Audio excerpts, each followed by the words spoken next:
बारिश थमी तो वादियों ने ओढ़ ली कोहरे की चादर।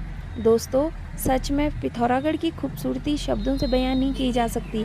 अगर सुकून देखना है और इस जून मंथ में आपने ये बारिश और ठंडे के मज़े लेने हैं तो आ जाओ पिथौरागढ़। आप सभी का पिथौरागढ़ में वेलकम है।